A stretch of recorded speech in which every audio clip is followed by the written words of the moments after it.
Proverbs 10:31. The mouth of the just bringeth forth wisdom, but the froward tongue shall be cut out. A metonymy is where the means of an action is substituted for the action. This proverb contains two of them. Mouth is a substitution for speech, while the word tongue is in place of spoken words. It also speaks of wisdom in this verse, and it's the ability to make good decisions based upon facts or beliefs. Consider if one has the right facts. Let's go back 500 years, and Christopher Columbus, reading in the Bible about the sphere of the earth, sitting along the seashore and watching ships sail away and seemingly go down, understood that the earth was a sphere and not flat as was popular in that day. And because of that, he made a decision to sail to the west and seeking to find the Orient. Of course, we know that he bumped into the Americas, never made it that far. But consider some wrong facts and decisions that were made. Hitler believed evolution to be true and made his decision that blacks were inferior, followed by the Jews, and ultimately he saw the German people as a superior race.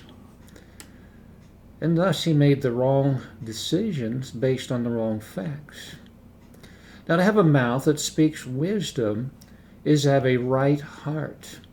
It's based upon the things of God. In Matthew chapter 12, verse number 34 and 35, it says, O generation of vipers, how can ye, being evil, speak good things? For out of the abundance of the heart the mouth speaketh.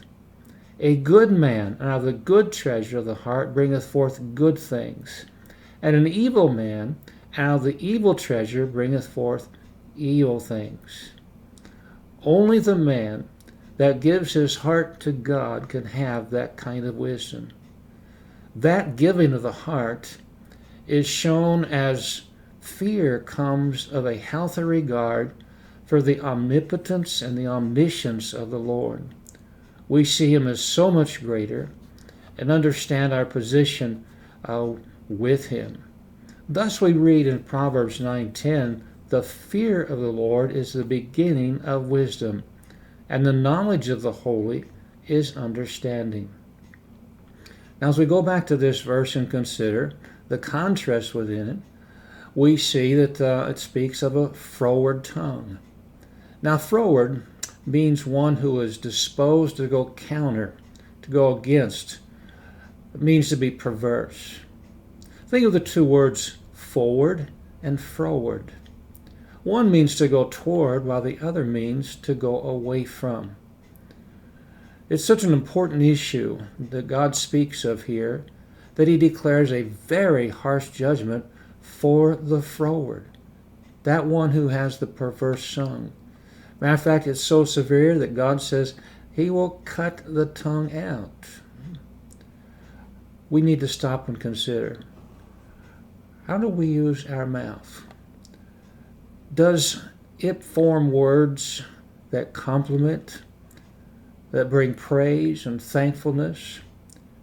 Do they give comfort and encouragement? Do they seek to motivate, exalt, and yea, worship God? Or is your tongue critical, harsh? Is it negative, sarcastic, complaintive, slandering, tattling, whiny, obnoxious, and odious? James makes it very clear as to the power of the tongue and the fact that we seem to have such problem controlling it.